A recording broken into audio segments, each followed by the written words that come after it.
Welcome to SMI classes for CBSE and Bihar Board by Mr. Ankit Kumar. नमस्कार दोस्तों, यदि आप लोग भी बिहार बोर्ड से 2026 में क्लास 10th का फाइनल एग्जाम देने वाले हैं तो अभी हम इस वीडियो में विज्ञान के 80 को ऑब्जेक्टिव क्वेश्चन बताने वाले हैं, क्योंकि 21 फरवरी के दिन आप लोग का विज्ञान का पेपर होने वाला है। और इस 80 को ऑब्जेक्टिव क्वेश्चन में से 40 को प्रथम पाली में और 40 को द्वितीय पाली में ऑब्जेक्टिव क्वेश्चन आएगा। हर हालत में आप लोग इस ऑब्जेक्टिव क्वेश्चन को याद कर लीजिएगा। अगर जो लोग नहीं याद करेंगे ना, जब 21 तारीख के दिन पेपर देकर एग्जामिनेशन हॉल से बाहर निकलेंगे ना, तो उनको खूब पछतावा होगा कि काश उस वीडियो को देख लिए होते तो आज हमारा पूरा ऑब्जेक्टिव सही होता। तो उस समय पछतावे से कोई फ़ायदा नहीं होगा। तो बहुत अच्छे से हम बता देते हैं, आप लोग पूरा ऑब्जेक्टिव क्वेश्चन एकदम रट जाइए, ठीक है।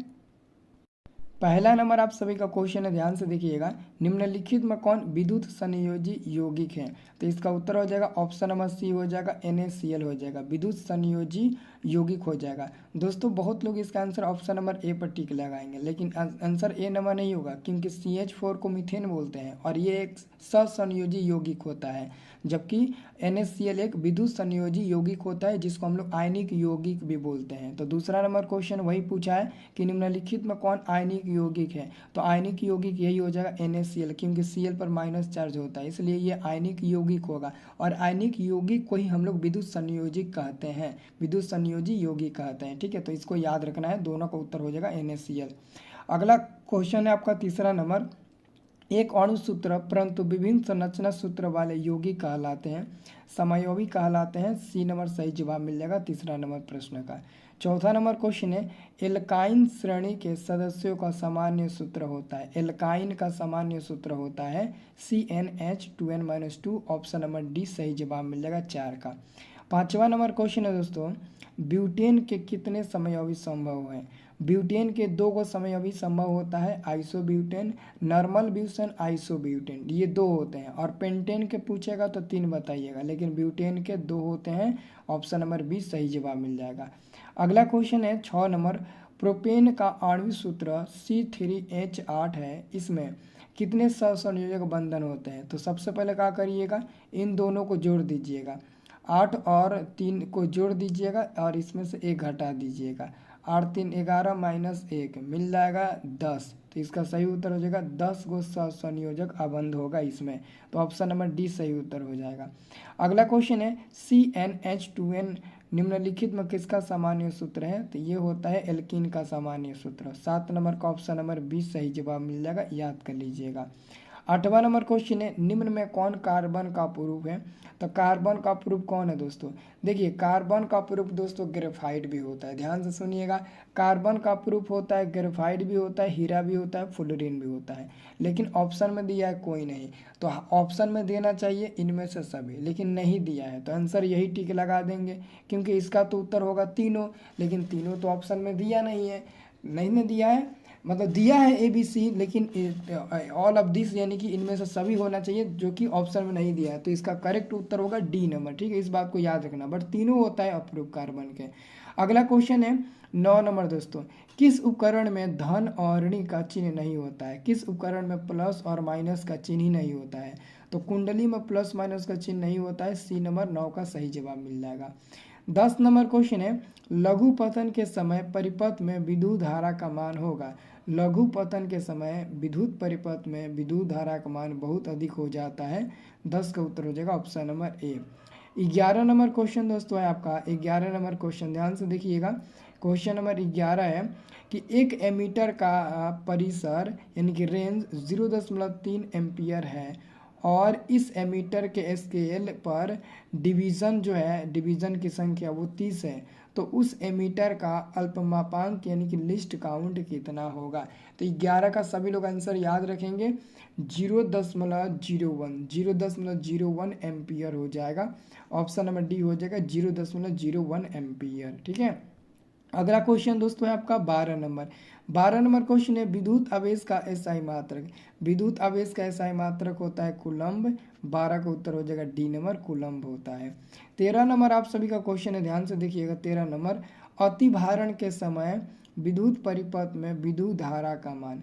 तो अतिभारण के समय विद्युत परिपथ में विद्युत धारा का मान बहुत अधिक हो जाता है। सी नंबर उत्तर हो जाएगा, बहुत अधिक हो जाता है। अगला क्वेश्चन है 14 नंबर, 1 वोल्ट कहलाता है। 1 वोल्ट बराबर क्या होता है?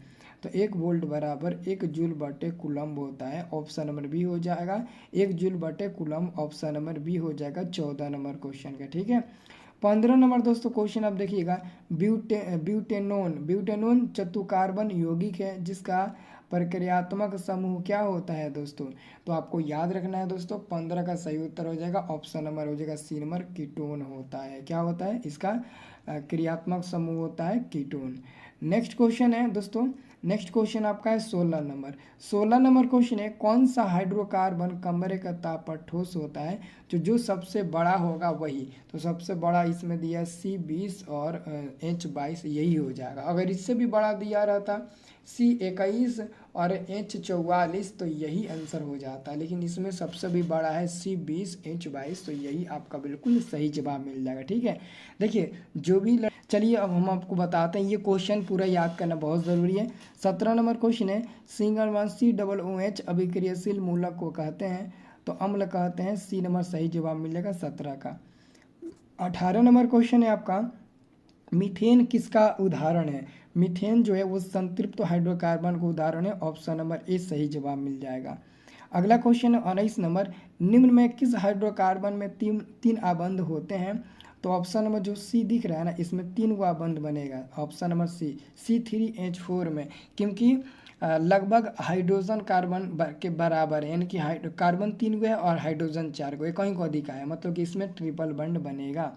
अगला क्वेश्चन है, इथाइलिन में कार्बन कार्बन के बीच 2 आबंध मौजूद है, जिसमें एगो सिग्मा एगो पाई आबंध उपस्थित होता है। एगो सिग्मा बंड और एगो पाई बंड उपस्थित रहता है। 20 का उत्तर हो जाएगा ए नंबर। अगला क्वेश्चन है 21 नंबर, N2 अणु में नाइट्रोजन परमाणुओं के बीच कितने सहसंयोजक बंधन होते हैं? तो N2 के बीच ना हमेशा याद रखना, N के बीच में हमेशा ट्रिपल बंड बनता है, यानी कि 3 गो बंध बनता है। तो सी नंबर उत्तर हो जाएगा, 3 को बनेगा। अगला क्वेश्चन है 22 नंबर, मीथेन में कितने सहसंयोजक बंधन होते हैं? तो मीथेन का सूत्र होता है CH4। कितने होते हैं? CH4 होते हैं। कितने होते हैं? CH4 होते हैं। अब दोस्तों CH4 होते हैं ना, तो ये काम करना है, इसमें आपको बताना है कितने सहसंयोजक बंधन बनते हैं। तो सबसे पहले इसका संरचना सूत्र बना दो। C एगो ले लो, कार्बन एगो, और चारों तरफ हाइड्रोजन ले लो। अब बताओ कौ इसमें आबंध दिख रहा है? एगो, 2 गो, 3 गो, 4 गो दिख रहा है ना, तो 4 उत्तर हो जाएगा बी नंबर। अगला क्वेश्चन है 23 नंबर, इथाइल अल्कोहल का अणु सूत्र पूछा गया है कि इथाइल अल्कोहल का अणु सूत्र क्या होता है? C2H5OH इथाइल अल्कोहल का अणु सूत्र होता है। 23 का ऑप्शन नंबर 20 सही जवाब मिल जाएगा। 24 नंबर क्वेश्चन है, चीनी का रासायनिक सूत्र क्या है? चीनी का रासायनिक सूत्र होता है C12H22O11। सी नंबर सही उत्तर हो जाएगा 24 नंबर क्वेश्चन का। 25 नंबर क्वेश्चन है दोस्तों, इथाइल अल्कोहल का व्यापारिक उत्पादन किस रासायनिक क्रिया द्वारा किया जाता है? तो Q1 द्वारा किया जाता है। 25 का ऑप्शन नंबर ए सही जवाब मिल जाएगा।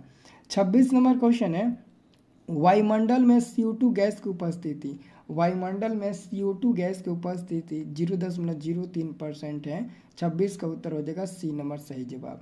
27 नंबर क्वेश्चन है, एल्काइन कौन है? एल्काइन, तो एल्काइन में ट्रिपल बंड बनता है, तो वही एल्काइन होगा C2H2, ये एल्काइन हो जाएगा, क्योंकि 2 गो हम लोग कार्बन लेंगे और इधर एगो हाइड्रोजन एगो इधर हाइड्रोजन डाल देंगे और बीच में क्या करेंगे? ट्रिपल बंड लगाएंगे, तब 4 गो से ये और 4 गो से ये संतुष्ट होगा। ठीक है, 4 गो बंड से, तो इसी में दोस्तों ट्रिपल बंड बनता है और यही एल्काइन हो जाएगा सी नंबर। अगला क्वेश्चन है 28 नंबर, ओम के नियम का गणितीय रूप।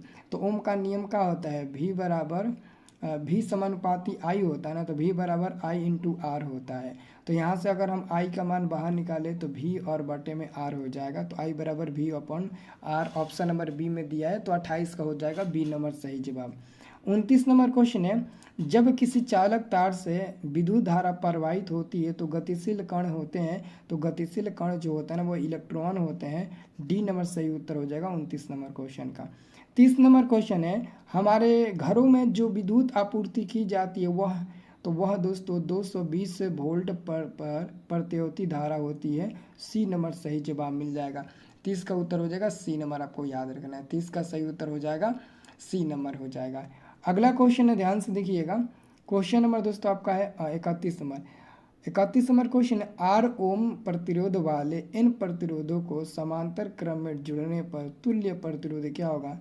N इंटू आर। ऑप्शन नंबर ए सही जवाब मिलेगा 31 का। चलिए 32 नंबर दोस्तों क्वेश्चन देखते हैं। 32 नंबर क्वेश्चन है, श्वेत प्रकाश वर्णक्रम में किस रंग की किरण का विचलन सबसे अधिक होता है? तो विचलन अधिक उसी का होगा जिसका तरंगदैर्घ्य सबसे कम होगा। तो बैगनी का तरंगदैर्घ्य सबसे कम होता है, इसलिए इसका विचलन सबसे अधिक होगा। डी नंबर सही उत्तर हो जाएगा। अगला क्वेश्चन है, तारे के टिमटिमाने का कारण है। तो तारा क्यों टिमटिमाता है? तो जो तारे होते हैं वो वायुमंडलीय अपवर्तन के कारण टिमटिमाते हुए नजर आते हैं। वायुमंडलीय परिवर्तन नहीं, वायुमंडलीय अपवर्तन। प्रकाश का वायुमंडलीय अपवर्तन, सी नंबर उत्तर हो जाएगा। अगला क्वेश्चन है, मानव नेत्र के लिए दृष्टि का स्थायित्व होता है। मानव नेत्र के लिए जो दृष्टि का स्थायित्व होता है वो 1.16 सेकेंड का होता है। 34 का ऑप्शन नंबर बी हो जाएगा, 1/16 सेकेंड का होता है। 35 नंबर क्वेश्चन है, किसी वस्तु का प्रतिबिंब आँख के जिस भाग पर बनता है वह भाग कौन सा है? तो वह भाग दोस्तों रेटिना है। वह भाग कौन सा है? रेटिना, जिसको हम लोग दृष्टि पटल भी बोलते हैं। जिसको हम लोग क्या बोलते हैं? तो जिसको हम लोग दृष्टि पटल भी बोलते हैं, आपको याद रखना है, ठीक है। अगला क्वेश्चन है 36 नंबर, टिंडल प्रभाव प्रदर्शित करता है। तो प्रकाश के प्रकिरण को प्रदर्शित करता है। डी नंबर सही उत्तर हो जाएगा। अगला क्वेश्चन है, तरंगदैर्घ्य को सामान्यतः व्यक्त किया जाता है।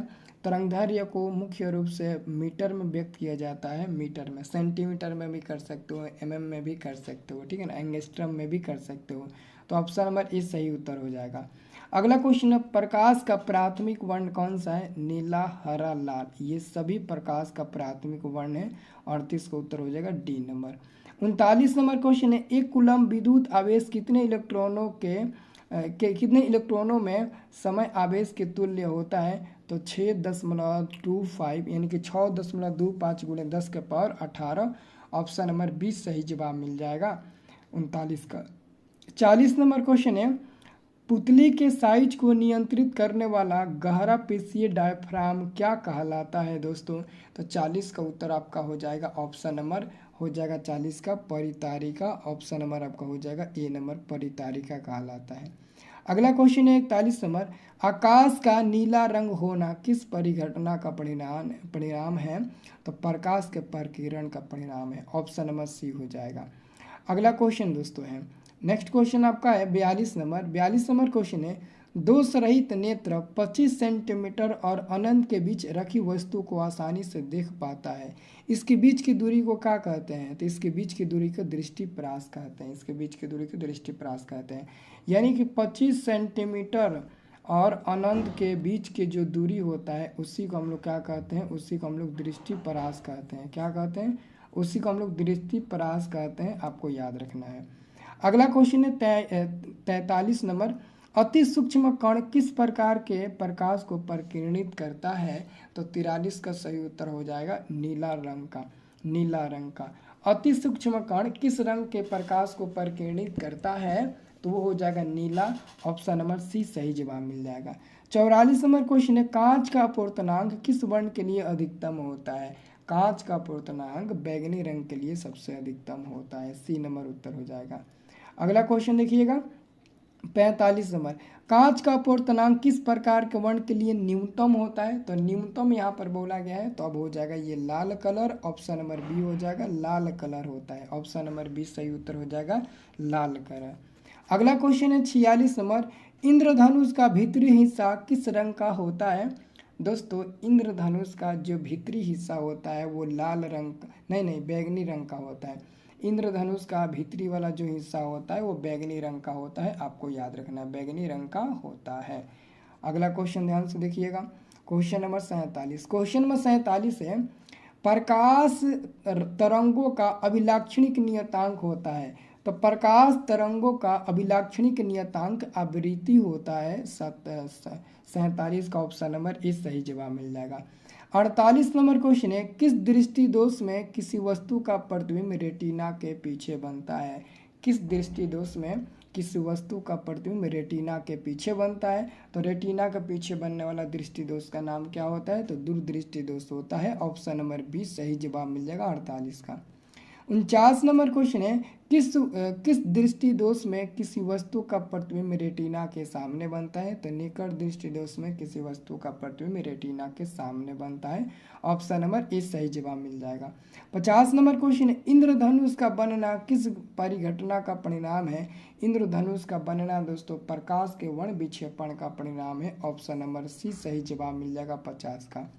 51 नंबर क्वेश्चन है, श्वेत रंग कितने रंगों के मेल से बना है? तो श्वेत रंग को हम प्रकाश का रंग कहते हैं, यानी कि सूर्य का प्रकाश भी बोलते हैं। तो सूर्य का प्रकाश यानी कि श्वेत जो रंग होता है वो 7 रंगों के मेल से बना होता है। अगला क्वेश्चन है 52 नंबर, मानव नेत्र जिस भाग पर किसी वस्तु का प्रतिबिंब बनाता है वो भाग कौन सा है? तो दृष्टि पटल, जिसको हम लोग रेटिना बोलते हैं, जिसको हम लोग रेटिना बोलते हैं। आपको याद रखना है, जिसको क्या बोलते हैं? रेटिना हम लोग बोलते हैं। अगला क्वेश्चन है, प्रकाश के किस रंग का तरंगदैर्घ्य सबसे अधिक होता है? तो प्रकाश के किस रंग का तरंगदैर्घ्य सबसे अधिक होता है? तो लाल रंग का तरंगदैर्घ्य सबसे अधिक होता है। 53 का उत्तर हो जाएगा सी नंबर। 54 नंबर क्वेश्चन है, निकट दृष्टि दोष वाले व्यक्ति के चश्मे में होता है अवतल लेंस होता है। निकट दृष्टि दोष वाले व्यक्ति के चश्मे में अवतल लेंस होता है। बी नंबर सही उत्तर हो जाएगा 54 का। 55 नंबर क्वेश्चन है, प्रिज्म से प्रकाश की कौन सी परिघटना घटती है? प्रिज्म से प्रकाश की कौन सी परिघटना घटती है?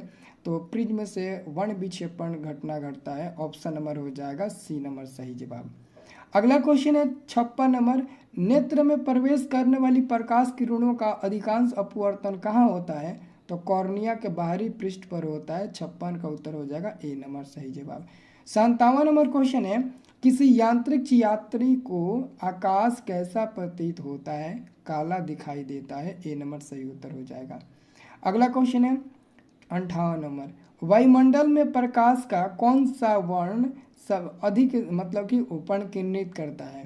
तो नीला रंग अधिक पर्ण केंद्रित करेगा, क्योंकि नीला रंग का तरंगदैर्घ्य सबसे कम होता है, इसलिए अधिक करेगा। ऑप्शन नंबर आपका हो जाएगा बी नंबर सही उत्तर हो जाएगा 58 का। 59 नंबर दोस्तों क्वेश्चन है, ध्यान से देखिएगा। 59 नंबर आप सभी लोग 59 नंबर क्वेश्चन आप सभी का, निकट दृष्टि दोष को अवतल और उत्तल दोनों लेंसों से बने द्विफोकसी लेंस द्वारा संशोधित किया जा सकता है। तो जरा दृष्टि दोषता। ऑप्शन नंबर सी सही जवाब मिल जाएगा 59 नंबर क्वेश्चन का। 60 नंबर क्वेश्चन है, जब सूर्य का प्रकाश वायुमंडल से गुजरता है तब वायु के सूक्ष्म कण किस रंग के प्रकाश को अधिक प्रबलता से प्रकीर्णित करता है? तो 60 का उत्तर हो जाएगा नीला। ऑप्शन नंबर डी सही जवाब मिल जाएगा। अधिक प्रकीर्णित करेगा नीला या बैगनी को, लेकिन बैगनी नहीं दिया है तो नीला पर ही टिक लगाएंगे। अगला क्वेश्चन है, पुतली के आकार को कौन नियंत्रित करता है? तो परितारिका, जिसको हम लोग आइरिस भी बोलते हैं। ऑप्शन नंबर बी सही जवाब मिल जाएगा 61 का। 62 नंबर क्वेश्चन है, एक साधारण प्रिज्म कितने सतहों से घिरा होता है? एक साधारण प्रिज्म दोस्तों 5 सतहों से घिरा रहता है। सी नंबर उत्तर हो जाएगा 62 का। 63 नंबर क्वेश्चन है, सामान्य नेत्र अधिकतम कितनी दूरी तक की वस्तुओं को स्पष्ट देख सकता है? तो सामान्य नेत्र अधिकतम अनंत दूरी को स्पष्ट रूप से देख सकता है। डी नंबर सही उत्तर हो जाएगा। अगला क्वेश्चन है 64 नंबर, निम्न में कौन प्राकृतिक संसाधन नहीं है? तो जीवधारी प्राकृतिक संसाधन नहीं है। डी नंबर उत्तर हो जाएगा। अगला क्वेश्चन है 65 नंबर, यूरो 2 का संबंध क्या होता है? वायु प्रदूषण से होता है। यूरो 2 का संबंध वायु प्रदूषण से होता है। 65 का उत्तर हो जाएगा ऑप्शन नंबर ए। 66 नंबर क्वेश्चन है, निम्न में कौन एक भूमिगत जल का उदाहरण है? एक भूमिगत जल का उदाहरण दोस्तों हो जाएगा कुआं। ऑप्शन नंबर 20 सही जवाब मिल जाएगा, कुआं हो जाएगा। 67 नंबर क्वेश्चन है, निम्न में कौन एक उभयलिंगी जंतु है? उभयलिंगी जंतु क्या हो जाएगा? केंचुआ हो जाएगा। केंचुआ एक उभयलिंगी जंतु हो जाएगा। ए नंबर सही उत्तर हो जाएगा। बी नंबर क्वेश्चन है, कोरली फॉर्म क्या है? तो कोरली फॉर्म क्या होता है दोस्तों? जीवाणु, वायरस, इनमें से कोई नहीं, या फिर कवक होते हैं। तो दोस्तों ये एक प्रकार के जीवाणु होते हैं, बैक्टीरिया होते हैं। ऑप्शन नंबर ए सही जवाब मिल जाएगा। ए नंबर नहीं, ए नंबर नहीं होगा, बी होगा जीवाणु, जो कि एक स्थान पर भी आ चुका है। बी नंबर होगा जीवाणु, जो कि एक स्थान पर आ चुका है ऑप्शन। अगला है स्वच्छ जल का पीएच मान होता है, स्वच्छ जल का पीएच मान 7 होता है, एक्यूरेट, ऑप्शन नंबर ए सही उत्तर हो जाएगा। अगला क्वेश्चन है 70 नंबर, पर्यावरण दिवस किस दिन मनाया जाता है? पर्यावरण दिवस हर साल दोस्तों 5 जून को मनाया जाता है, बी नंबर सही उत्तर हो जाएगा। अगला क्वेश्चन है 71 नंबर, गंगा कार्य योजना किस वर्ष प्रारंभ हुई थी? गंगा कार्य योजना किस वर्ष प्रारंभ हुई थी? 1950 ईस्वी में, बी नंबर सही उत्तर हो जाएगा। अगला क्वेश्चन है चिपको आंदोलन किस वर्ष प्रारंभ हुआ? 1970 ईस्वी में चिपको आंदोलन प्रारंभ हुआ, ऑप्शन नंबर ए सही जवाब मिल जाएगा। अगला क्वेश्चन है सरदार सरोवर बांध किस नदी पर निर्मित है? सरदार सरोवर बांध जो है ना वो नर्मदा नदी पर निर्मित है, ऑप्शन नंबर सी सही जवाब मिल जाएगा। अगला क्वेश्चन है जैव विविधता के विशिष्ट स्थल क्या कहलाते हैं?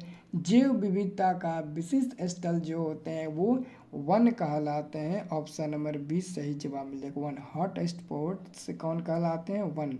अगला है गंगा की लंबाई, गंगा की लंबाई दोस्तों, गंगा की लंबाई लगभग 2500 किलोमीटर दूर लंबाई है, गंगा की लंबाई लगभग 2500 किलोमीटर है, आंसर हो जाएगा बी नंबर। अगला क्वेश्चन है दोस्तों टिहरी बांध का निर्माण किस प्रदेश में किया गया है? टिहरी बांध का निर्माण किस प्रदेश में किया गया है? दोस्तों टिहरी बांध का निर्माण उत्तराखंड राज्य में किया गया है, ऑप्शन नंबर 20 सही जवाब मिल जाएगा। 76 का ऑप्शन नंबर 20 सही जवाब मिल जाएगा। अगला क्वेश्चन है 77 नंबर, उभयलिंगी जंतु निम्न में कौन नहीं है? उभयलिंगी जंतु निम्न में कौन नहीं है? देखो पूछा गया कि निम्न में कौन उभयलिंगी जंतु नहीं है, यहाँ पर आप केंचुआ पर जल्दबाजी में टिक मत लगा दीजिएगा आप लोग, ठीक है। तो इसका उत्तर हो जाएगा मछली, जो कि उभयलिंगी जंतु नहीं होती है। मछली एक उभयलिंगी जंतु नहीं होती है, आप लोग याद रखना है, ठीक है ना। क्यों नहीं होती? क्योंकि नर और मादा दोनों जनन एक ही शरीर में पाए जाते हैं, इसलिए ये उभयलिंगी जंतु नहीं होते हैं, ठीक है। चलिए ओके, क्योंकि इसमें नर और मादा अलग अलग होते हैं, ठीक है, याद रखना है इसलिए। अगला है 78 नंबर, प्राकृतिक चयन का सिद्धांत किसने किया था? प्राकृतिक चयन का सिद्धांत दोस्तों किसने किया था? तो चार्ल्स डार्विन ने प्राकृतिक चयन का सिद्धांत किया था। चार्ल्स डार्विन ने प्राकृतिक चयन का सिद्धांत किया था, आपको याद रखना है। अगला क्वेश्चन है जल दिवस कब मनाया जाता है? तो जल दिवस दोस्तों 23 मार्च को मनाया जाता है, 23 मार्च को, बी नंबर सही उत्तर हो जाएगा। अगला क्वेश्चन है कोलीफॉर्म मनुष्य के शरीर में कहाँ पाया जाता है? कोलीफॉर्म मनुष्य के शरीर में अंत में पाया जाता है, ऑप्शन नंबर ए सही जवाब मिल जाएगा, ऑप्शन नंबर ए। और 5 को दोस्तों क्वेश्चन है 85 तक याद कर लीजिए, ठीक है। ये देखिए जो लोग चैनल को सब्सक्राइब नहीं किए होंगे कर लीजिएगा, क्योंकि फाइनल एग्जाम में हम ही तो मदद करेंगे ना, आपको हर दिन मदद करेंगे, टेंशन मत लीजिएगा, ठीक है। 81 नंबर क्वेश्चन आप लोग पहले देखिएगा, भारत सरकार ने बांध संरक्षण योजना कब प्रारंभ की थी? 81 को उत्तर हो जाएगा 1970 ईस्वी में, बी नंबर। 82 नंबर क्वेश्चन है निम्न में कौन सा पर्यावरण अनुकूल नहीं है? पर्यावरण अनुकूल कौन नहीं है? तो मोटरसाइकिल से चलना पर्यावरण अनुकूलन नहीं है, आंसर हो जाएगा ऑप्शन नंबर सी सही जवाब हो जाएगा। अगला क्वेश्चन निम्न में कौन गंगा प्रदूषण के लिए उत्तरदायी नहीं है? तो गंगा में मछली पालना गंगा प्रदूषण के लिए उत्तरदायी नहीं माना जाता है, गंगा इससे प्रदूषण नहीं होगा।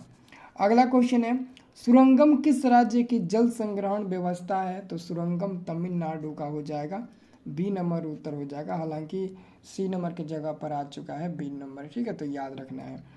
और अगला क्वेश्चन है कर्नाटक में जल संग्रहण स्थान को कहा जाता है? तो एरिस कहा जाता है, एरिस, ऑप्शन नंबर ए सही जवाब मिल जाएगा। तो बस हो गया खलास 50 से ऑब्जेक्टिव क्वेश्चन। वीडियो कैसा लगा कमेंट बॉक्स में ज़रूर बताना, लाइक नहीं किए वीडियो को लाइक कर दीजिएगा, अगर पसंद आया होगा तो वीडियो, ठीक है।